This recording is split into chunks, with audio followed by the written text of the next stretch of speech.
Hello दोस्तों, स्वागत है आपका अपने YouTube चैनल A1 स्टडी पे। दोस्तों, कैसे हैं आप लोग? जल्दी जल्दी कमेंट कीजिए, बताइए। आशा करते हैं दोस्तों आप लोग अच्छे होंगे, मस्त होंगे, स्वस्थ होंगे और अच्छे से पढ़ाई लिखाई चल रहा होगा। दोस्तों, आज हम लोग बहुत ही महत्वपूर्ण टॉपिक पढ़ने वाले हैं जो कि भारत की राज्य व्यवस्था से संबंधित है, बोले तो पॉलिटी। दोस्तों, आज हम लोग प्रारूप समिति के बारे में पढ़ने वाले हैं, तो आप लोग हो जाइए रेडी, क्योंकि ये बहुत ही महत्वपूर्ण टॉपिक है और यहाँ से प्रश्न आते हैं। हम आपको इस बात से अवगत करा देंगे कि प्रश्न इस टॉपिक से किस तरह से पूछा जाता है, क्योंकि दोस्तों जब तक आपको पता ही नहीं रहेगा कि क्वेश्चन आता कैसे है, फिर हमको नहीं लगता है कि आप उस क्वेश्चन को कर पाइएगा। क्योंकि रास्ता ही नहीं जब पता रहेगा कि चलना किधर है, तो फिर जाएंगे कहाँ? चलते जाओ, पता ही नहीं है कहाँ जाओ। इस तरह से नहीं होना चाहिए दोस्तों। आपको पता रहना चाहिए कि जाना हमको कहाँ है, स्पष्ट लक्ष्य होना चाहिए। और हम लोग आगे का पढ़ाई स्टार्ट करते हैं। दोस्तों, प्रारूप समिति आपने बहुत नाम सुना होगा अपने पढ़ाई के दरमियान। प्रारूप समिति कि बहुत सारे लोग बहुत पूछते हैं, प्रारूप समिति में अध्यक्ष कितने थे, सदस्य कौन है, काम क्या था, गठन कब हुआ। तो आपको इस वीडियो के बाद आपको कभी भी कोई पूछेगा तो आप चुटकी में बजा के बता दीजिएगा, ये मेरा गारंटी है दोस्तों। तो आप टेंशन नहीं लीजिए, एक को बूंद नहीं लीजिए कि आपको क्या ऐसे नहीं याद है। आप बस धैर्य बना के वीडियो को देखिए, आपको निश्चित तौर पे आज याद हो जाएगा। दोस्तों, प्रारूप समिति, अगर हम प्रारूप समिति की बात करें तो इस समिति बनाया गया था क्यों, आखिर क्या रीजन था समिति बना? दोस्तों, इस समिति बनाया गया था संविधान निर्माण हो रहा था ना दोस्तों, उस समय इस समिति का निर्माण किया गया था। इस समिति का उस समय निर्माण किया गया था। इस समिति का उद्देश्य बस इतना था कि संविधान निर्माण के समय संविधान का प्रारूप तैयार करके देना। क्या था? प्रारूप तैयार करके देना। आप इसको दिमाग में जाने दीजिएगा कि प्रारूप समिति का उद्देश्य बस इतना था कि संविधान के लिए प्रारूप निर्माण करके देना। दूसरा बात, ये प्रारूप समिति जो था दोस्तों, ये बड़ी समितियों में था। जैसे संविधान निर्माण करते समय बहुत सारे बड़ी समिति और छोटी समिति का गठन हुआ था। बड़ी समितियों में और भी अन्य समितियां हैं, जिसको हम एक अगले वीडियो में पूरे एक बड़ी समिति और एक छोटी समिति के बारे में आपको सारा कुछ बता देंगे। लेकिन अभी के लिए आपको बता देते हैं कि संविधान निर्माण में कुछ बड़ी समितियां भी था और छोटी समितियों में, जैसे अगर हम बड़ी समितियों की बात करें तो बड़ी समितियों में एक आध दो समिति का हम नाम बताते हैं आपको। संघ शक्ति समिति, फिर संघीय संविधान समिति, प्रांतीय संविधान समिति, ऐसी बहुत सारी समिति था। जैसे अल्पसंख्यक मूल अधिकार के लिए समिति, ईसवन समिति था दोस्तों। उसी में से एक समिति प्रांतीय समिति था, फिर एक समिति प्रारूप समिति उसी के बारे में हम आज पढ़ने वाले हैं कि प्रारूप समिति था। दोस्तों, अगर हम बात करें प्रारूप समिति की, तो प्रारूप समिति का गठन, सबसे पहले हम इसका गठन ही जानेंगे। प्रारूप समिति का गठन 29 अगस्त 1947 1947 में हुआ था दोस्तों। प्रारूप समिति का गठन 29 अगस्त 1947 ईस्वी को हुआ था। इसका उद्देश्य तो आपको बता दिए कि संविधान के लिए प्रारूप तैयार करना था। अगर इसके आगे चलें तो क्वेश्चन ये ऐसे पूछता है कि प्रारूप समिति का गठन कब हुआ, प्रारूप समिति का उद्देश्य क्या था। फिर प्रारूप समिति का बहुत ही इम्पोर्टेंट चीज कि प्रारूप समिति में अध्यक्ष कौन था। दोस्तों अगर बात करें प्रारूप समिति की तो प्रारूप समिति में अध्यक्ष के तौर पे डॉक्टर भीमराव अंबेडकर थे। डॉक्टर भीमराव अंबेडकर के अलावा और अन्य सदस्य थे। जैसे जो प्रारूप समिति था उसमें एक अध्यक्ष तो होते, कोई भी समिति में एक अध्यक्ष होते हैं और अन्य सदस्य होते हैं, क्योंकि एक समिति मतलब कोई एगो बड़ा समिति है, ओकरा में एगो आदमी तो अकेले काम नहीं चला सकता है या कर नहीं सकता है। कोई भी काम होता है तो टीम वर्क में होता है दोस्तों, टीम वर्क में होता है। लेकिन टीम वर्क में भी उसमें भी एक कोई हेड रहता है और अन्य वर्कर्स रहते हैं। उसी तरह प्रारूप समिति में भीमराव अंबेडकर को अध्यक्ष बनाया गया और अन्य जो सदस्य थे वो सभी सदस्य थे, जिसमें अगर हम बात करें तो कुल मिलाकर 7 सदस्य, अध्यक्ष मिलाकर हम बोल रहे हैं। इस क्वेश्चन आता है, यहाँ ध्यान से देखिएगा, 7 सदस्य, अध्यक्ष और सदस्य मिलाकर हम बोल रहे हैं, अध्यक्ष और सदस्य मिलाकर। अगर हम बात करें सिर्फ और सिर्फ सदस्य की तो सदस्य इसमें 6 थे, जिसमें गोपाल स्वामी अयंगर, कृष्ण स्वामी अयंगर, टीटी कृष्णमाचारी, सैयद मोहम्मद समदुल्ला, एन माधवराव ईसवन था। दोस्तों ये आपको हम ट्रिक से याद करवा देंगे, टेंशन लेने का जरूरत नहीं है, क्योंकि क्वेश्चन इस तरह से पूछता है कि निम्नलिखित में से कौन प्रारूप समिति के सदस्य थे या कौन नहीं थे, तो आपको याद हो जाएगा, टेंशन नहीं लीजिए। दोस्तों उसके बाद अगर हम चलेंगे तो बात आपको बताते हैं कि डॉक्टर भीमराव अंबेडकर, जब डॉक्टर भीमराव अंबेडकर का चुनाव बंगाल प्रांत से हुआ था, उस समय डॉक्टर भीमराव अंबेडकर का चुनाव बंगाल प्रांत से हुआ था। लेकिन दोस्तों उस समय विभाजन हुआ तो जाहिर सी बात है बंगाल प्रांत चल गया पूर्वी पाकिस्तान में, तो भाई वहां से तो भीमराव अंबेडकर नहीं लड़ सकते दोस्तों। तो इसीलिए भीमराव अंबेडकर का चुनाव पुनः करवाया गया, डॉक्टर भीमराव अंबेडकर का चुनाव पुनः करवाया गया।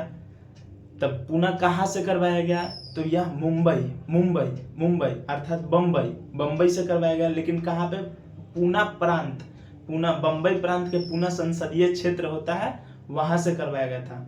वहां पे उस समय थे कांग्रेस के नेता एम.आर. जयकर, कांग्रेस के नेता एम.आर. जयकर थे। उन्होंने त्याग पत्र देकर भीमराव अंबेडकर को वहां पे नियुक्त किया गया।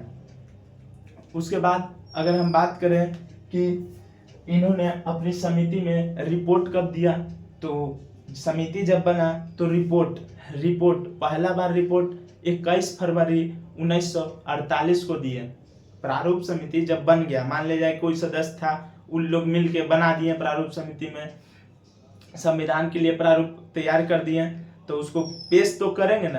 अगर बना लिए, कोई चीज बन गया, हमको कोई सौंप दिया गया कि तुमको ये होमवर्क है करके लाओ, तो आखिर जो हम बनाएंगे वो हम आगे दिखाएंगे भी तो वही डॉक्टर भीमराव अंबेडकर के द्वारा पेश किया गया रिपोर्ट बना कितना में 29 अगस्त 1947 को इसका गठन हुआ था। लेकिन रिपोर्ट पेश किए 21 फरवरी 1948 को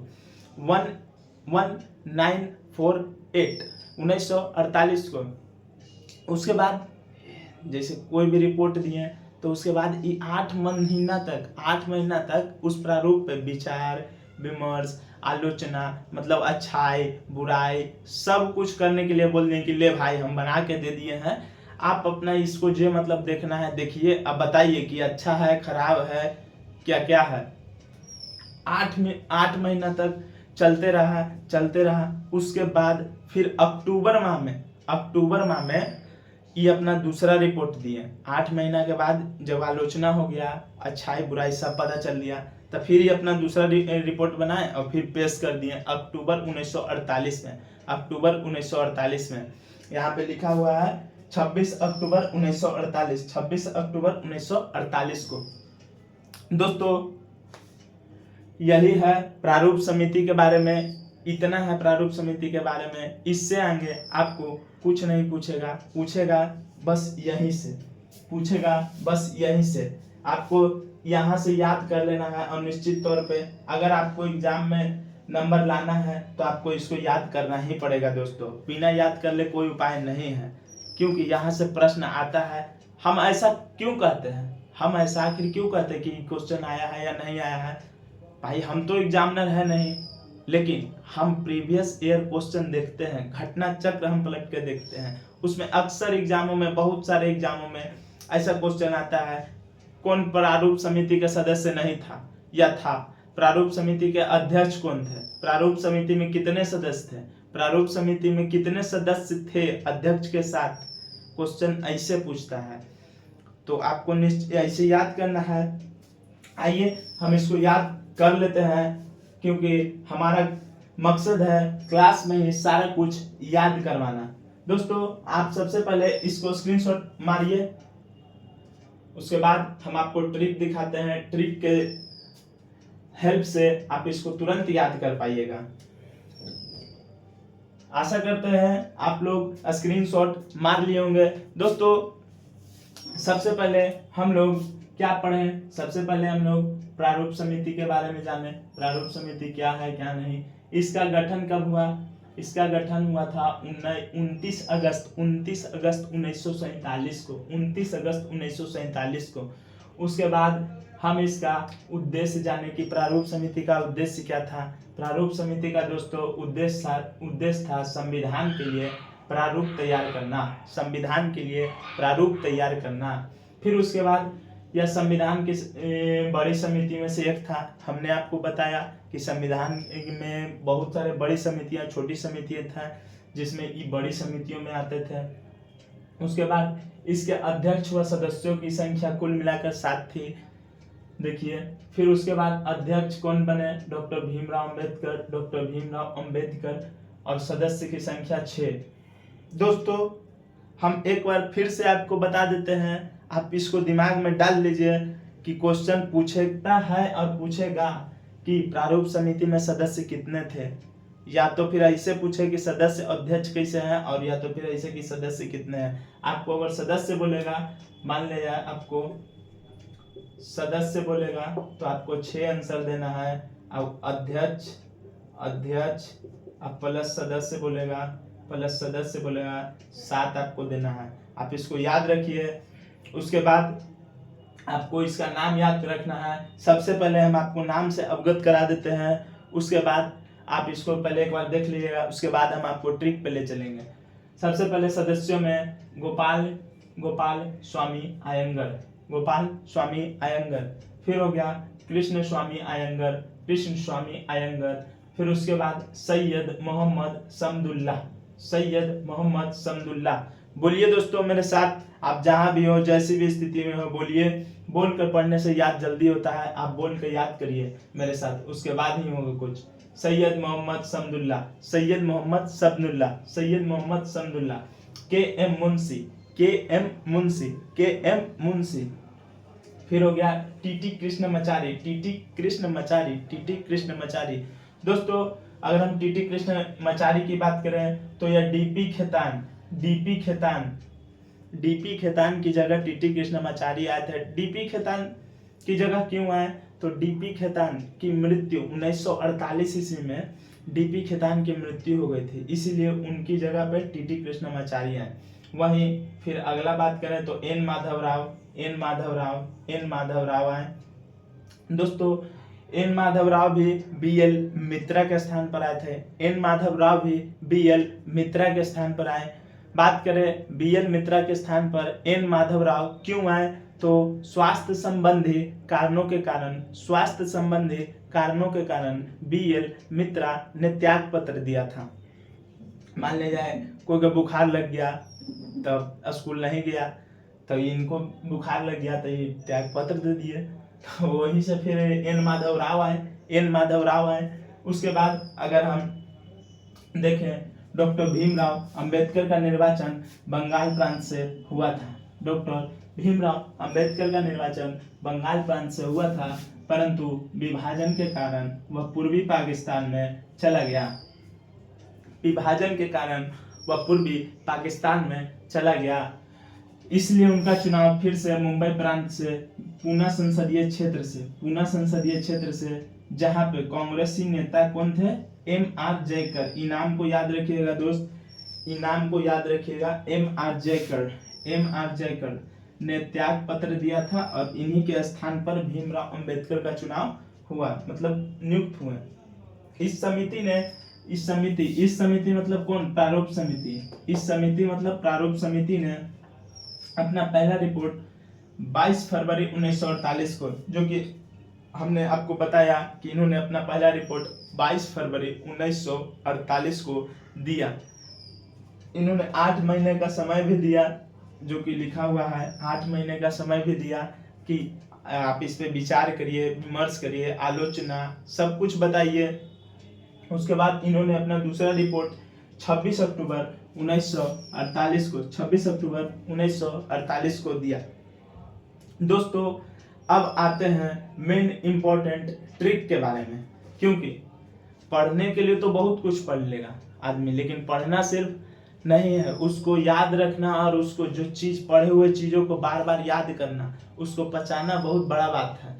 पढ़ने के लिए तो इंसान बहुत कुछ पढ़ लेता है, लेकिन उसको याद रखना है, वो बहुत महत्वपूर्ण है। अब इतना बड़ा ग्रंथ पढ़ लिया, उसको कुछ यादें नहीं है, तो फिर कोई फायदा नहीं है।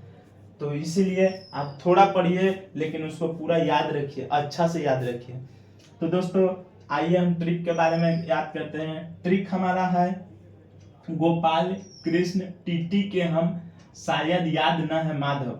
देखिए एक लड़का है गोपाल और कृष्ण, आपको इस चलते हम बता देते रहे हैं क्योंकि ऐसे लंबे टाइम तक आपको याद रहेगा। एक गोपाल है, कृष्ण है, वो ट्रेन पर चढ़ा, पहले भी कभी चढ़ा था लेकिन दोबारा भी चढ़ा। पहले चढ़ा था तो कोई मतलब कुछ कर दिया होगा, इसीलिए वो बोल रहा है कि गोपाल कृष्ण टीटी के हम शायद याद नहीं है माधव। तो आप बात से अवगत हो गए कि माधव बहुत सारा लोग अब तो चलवे करता है, विनोद और माधव, तो याद रखिए। तो वही बोल रहा है गोपाल कृष्ण टीटी के हम शायद याद न है, मतलब कि याद नहीं है टीटी के हम, जबरी मारे थे तो याद बुतला गया, अबरी याद करो। तो वही बोल रहा है गोपाल कृष्ण टीटी के हम शायद याद नहीं है माधव। आप इसको बोल के याद करिए दोस्तों, क्योंकि क्वेश्चन आएगा यहाँ से, वो आता है, आप भुतला जाइएगा कि कौन था कौन नहीं था। इस चलते हम बोल रहे हैं कि आप याद रखिए गोपाल कृष्ण टीटी के हम शायद याद नहीं है माधव। गोपाल कृष्ण टीटी के शायद हम याद नहीं है माधव। जिसमें अगर हम गोपाल से बात करें तो इसका हो जाएगा गोपाल कृष्ण स्वामी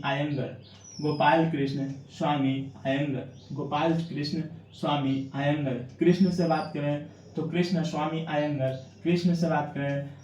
स्वामी अयंगर। वहीं अगर हम टीटी से बात करें, टीटी को आप समझते होंगे, जो ट्रेन में चढ़े वाला टीटी होता है, वही टीटी का हम बात कर रहे हैं दोस्तों। जो ट्रेन में पैसा लेके कहता ना है टिकट नहीं है तो 100 रुपया लाभो, वही टीटी का हम बात कर रहे हैं दोस्तों। टीटी हो गया टीटी कृष्णमाचारी के हम से हो जाएगा दोस्तों के हम, मतलब के हम से याद रखिएगा, के हम तो के एम मुंशी। शायद से हो जाएगा सैयद मोहम्मद समदुल्ला। माधव से हो जाएगा दोस्तों एन माधव राव। दोस्तों कहना यह है कि आप एक बार इसको और भी अच्छे तरीके से याद करिए और पढ़िए, दिमाग पर जोर डालिए। जब तक ला नहीं लौट दीजिएगा, जब तक कोई उपाय नहीं है दोस्तों। आप इसको पर देखिए, सोचिए, बनाइए, याद लंबे समय तक रहेगा। क्या बोल रहा है, गोपाल गोपाल कृष्ण टीटी के हम, गोपाल कृष्ण टीटी के हम, गोपाल कृष्ण टीटी के हम, शायद याद नहीं है माधव। गोपाल से हो जाएगा गोपाल कृष्ण, गोपाल से हो जाएगा गोपाल स्वामी अयंगर, कृष्ण से हो जाएगा कृष्ण स्वामी अयंगर, टीटी से हो जाएगा टीटी कृष्णमाचारी, केएम से हो जाएगा केएम मुंशी, शायद से हो जाएगा सैयद मोहम्मद शमदुल्ला, माधव से हो जाएगा एन माधवराव। आशा करते दोस्तों आपको याद हो गया होगा।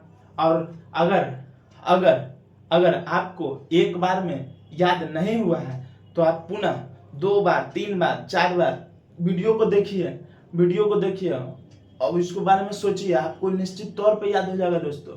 ऐसा नहीं है कि कोई भगवान ने दिया, नहीं, याद होना ही है, ऐसा कोई दिक्कत नहीं है। आप देखिए, कॉन्सेंट्रेट करिए, याद होगा। और यही था आज का हम लोग का सेशन, प्रारूप समिति खत्म हुआ।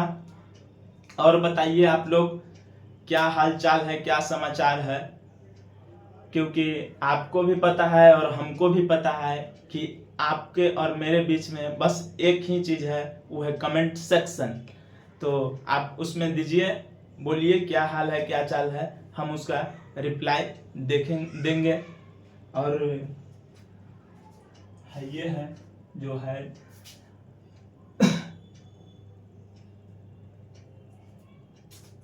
यही था।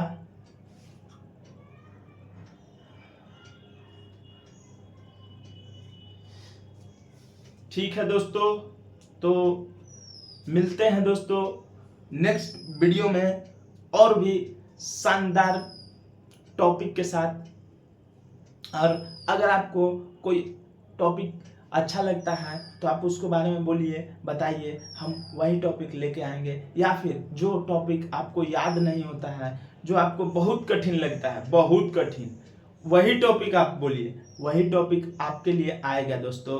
और क्या बोले, चलिए दोस्तों, धन्यवाद।